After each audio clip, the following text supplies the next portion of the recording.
Hello friends, welcome to Durga classes. आज हम कुछ ऐसे क्वेश्चन सोल्व करने वाले हैं जो कि कम से कम 70 से 80 एग्ज़ाम में पहले पूछे गए हैं और आने वाले सभी एग्ज़ाम के लिए बहुत ही इम्पोर्टेंट रहने वाले हैं। सो प्लीज़ वीडियो को पूरी देखना, लाइक करना, अगर पसंद आती है तो चैनल को सब्सक्राइब भी कर देना। चलिए शुरू करते हैं अपनी वीडियो। पहला प्रश्न है, अमेरिका में चक्रवात को क्या कहा जाता है? अमेरिका में चक्रवात को क्या कहा जाता है? A typhoon, B hurricane, C tornado या फिर डी विली विली। इसका राइट आंसर है option number C tornado. America में चक्रवात को टोर्नेडो कहा जाता है। अगर आपसे पूछ लिया जाता है कि चीन में चक्रवात को क्या कहा जाता है तो आपका राइट आंसर होगा टाइफून। क्या होगा? चीन में टाइफून कहा जाता है।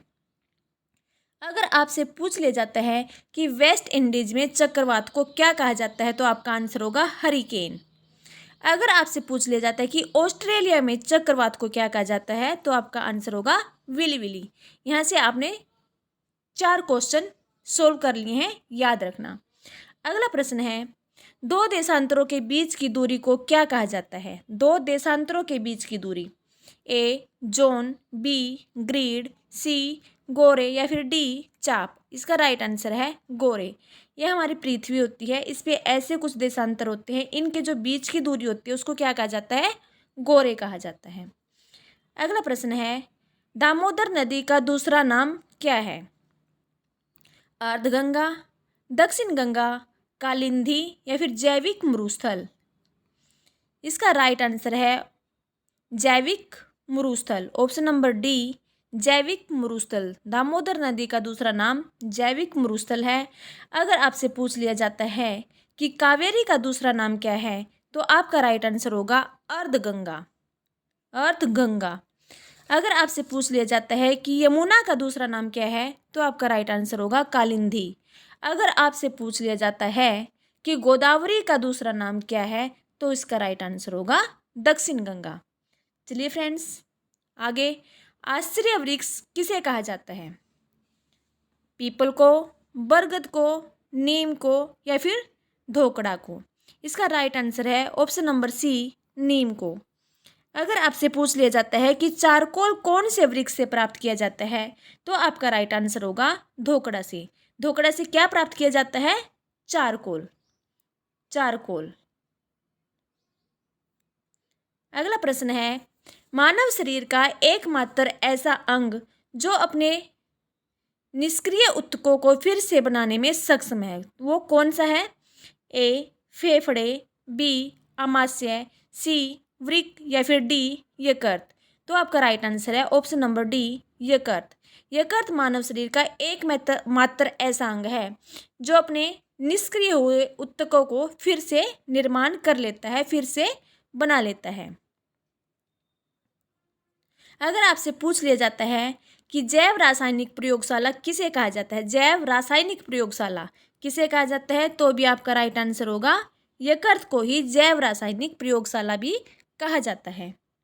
अगला प्रश्न है, भारत की सबसे बड़ी प्रभाव भित्ति है कौन सी है? ए लक्षद्वीप, बी केरल, सी अंडमान या फिर डी पारादीप। आपका राइट आंसर है option number A Lakshadweep. Bharat की सबसे बड़ी प्रवाल भित्ति कौन सी है? लक्षद्वीप है। अगला प्रश्न है, एसिडिटी को दूर करने के लिए किसका सेवन किया जाता है? ए सिरका, बी दूध, सी नींबू रस या फिर डी बेकिंग सोडा। तो जो हमारे पेट में एसिडिटी बन जाती है तो उसको दूर करने के लिए हम बेकिंग सोडे का सेवन करते हैं। किसका सेवन किया जाता है? बेकिंग सोडे का। अगला प्रश्न है फ्रेंड्स, निम्नलिखित में से कौन से प्राथमिक रंग हैं? ए लाल नीला पीला, बी लाल नीला हरा, सी काला सफ़ेद हरा या फिर डी हरा नीला और सफ़ेद। इसका राइट आंसर है ऑप्शन नंबर बी लाल नीला और हरा। इसको याद हम रखते हैं RGB से। RGB red green blue. RGB red green और ब्लू प्राथमिक रंग होते हैं। अगला प्रश्न है, दांत का इनेमल किस कैल्शियम यौगिक के बने होते हैं? कैल्शियम फास्फेट के, कैल्शियम कार्बोनेट के, कैल्शियम सल्फेट के या फिर कैल्शियम हाइड्रोक्साइड के? इसका राइट आंसर कौन सा है? कैल्शियम फास्फेट के। Option number A, calcium phosphate के बने होते हैं हमारे दांत का इनेमल। अगला प्रश्न है, काजीरंगा राष्ट्रीय उद्यान किस जानवर के लिए प्रसिद्ध है? ए हाथी, बी एशियाई शेर, सी पांडा या फिर डी एक सींग वाला गैंडा? इसका राइट आंसर होगा एक सींग वाला गैंडा। काजीरंगा राष्ट्रीय उद्यान, अगर आपसे पूछ लिया जाता है कि काजीरंगा राष्ट्रीय उद्यान कहाँ पर स्थित है, तो आपका राइट आंसर होगा असम में। कहाँ पर है? असम में। यह भी पूछा जाता है एग्जाम में। अगर आपसे पूछ लिया जाता है कि गिर राष्ट्रीय उद्यान कहाँ पर स्थित है, गुजरात में स्थित है और कौन से जानवर के लिए प्रसिद्ध है, तो ये होगा एशियाई जानवर, एशियाई शेर के लिए। एशियाई शेर के लिए गिर राष्ट्रीय उद्यान जो कहाँ पर है? गुजरात में। अगर आपसे पूछ लिया जाता है कि एकमात्र ऐसा जानवर जो बांस खाता है वो कौन सा है? पांडा। पांडा बांस खाता है। अगला प्रश्न है, अफ्रीका का सबसे ऊंचा पर्वत कौन सा है? एल्ब्रूस, किलिमंजारो, सी एवरेस्ट या फिर डी विल्सन? इसका राइट आंसर होगा option number B, Kilimanjaro. Africa का सबसे ऊंचा पर्वत कौन सा है? किलिमंजारो। अगला प्रश्न है, ध्वनि संरक्षण अधिनियम कब आया था? ध्वनि संरक्षण अधिनियम कब आया था? ए 1974 में, बी 1981 में, सी 2000 में या फिर डी 2002 में? इसका राइट आंसर है ऑप्शन नंबर सी, 2000 में। कौन सा अधिनियम आया था 2000 में? ध्वनि संरक्षण का अधिनियम 2000 में आया था। अगर आपसे पूछ लिया जाता है कि जल संरक्षण अधिनियम कब पारित हुआ था, तो 1974 में हुआ था।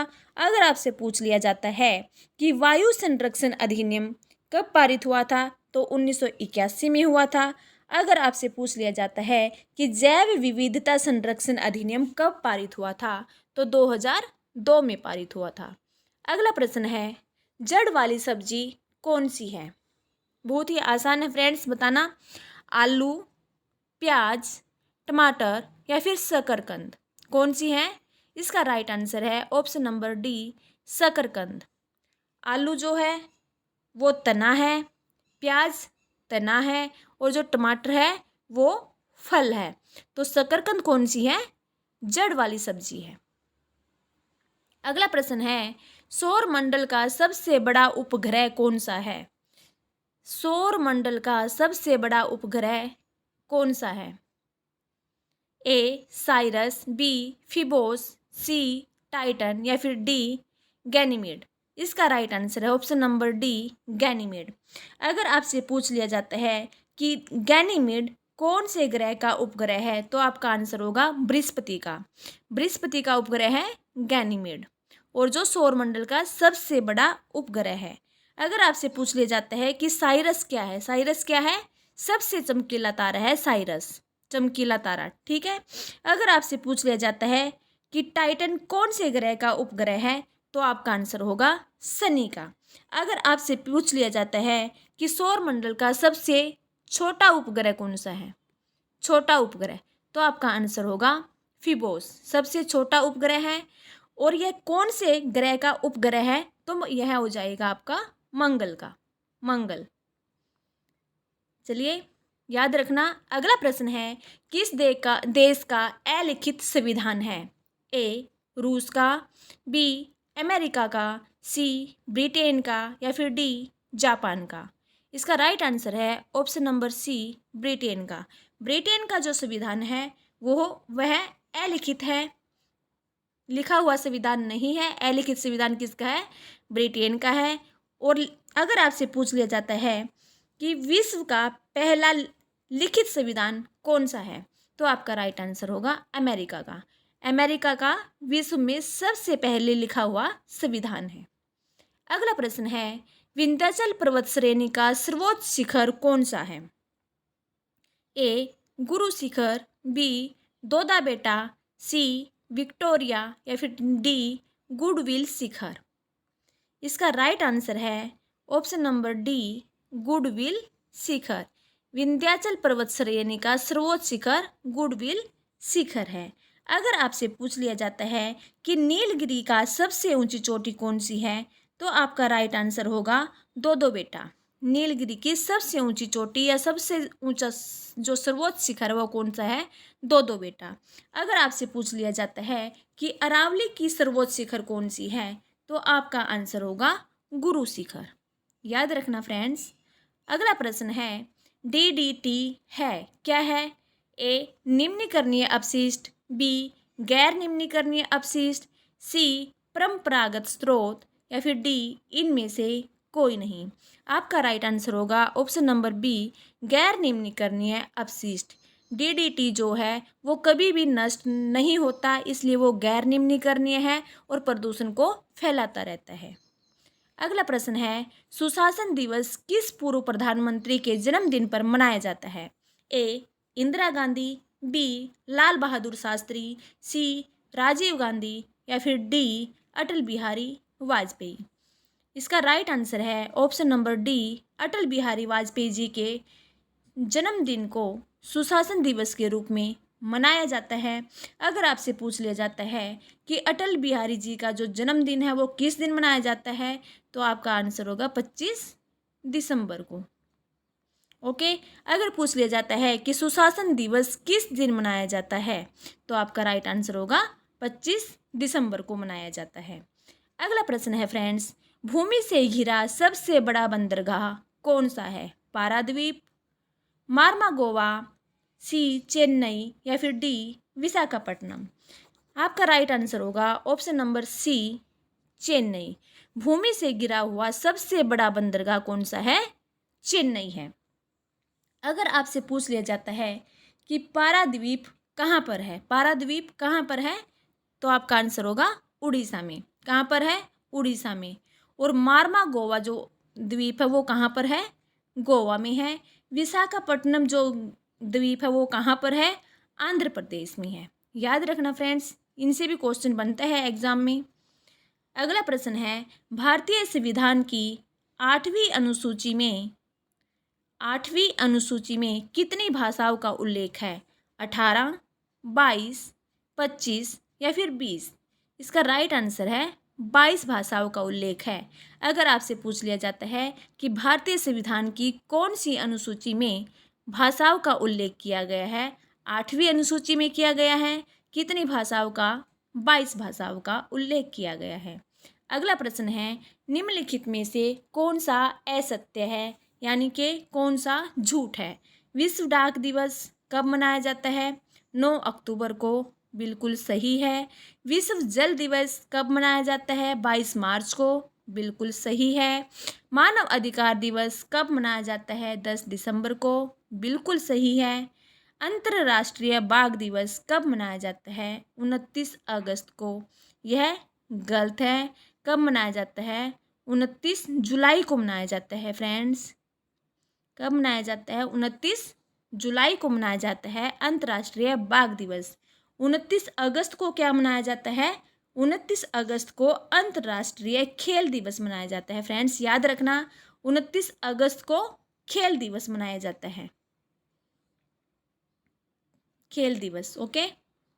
अगला प्रश्न है मछली में मौजूद राइनोफ्लेविन को और किस नाम से जाना जाता है? राइनोफ्लेविन को और किस नाम से जाना जाता है? इन्होंने ये मछली में मौजूद आपको कंफ्यूज करने के लिए दिया है। सिर्फ राइनोफ्लेविन कौन से विटामिन का रासायनिक नाम है, आपसे सिर्फ इतना पूछा गया है। विटामिन के का, विटामिन B2 का या फिर विटामिन ई का या विटामिन B12 का। आपका राइट आंसर होगा विटामिन B2 का। थैंक यू फ्रेंड्स, आज के लिए इतना ही। अगर वीडियो पसंद आई तो प्लीज़ लाइक करना, शेयर करना और चैनल को सब्सक्राइब करके बेल के आइकन को ज़रूर प्रेस करना फ्रेंड्स। Thank you.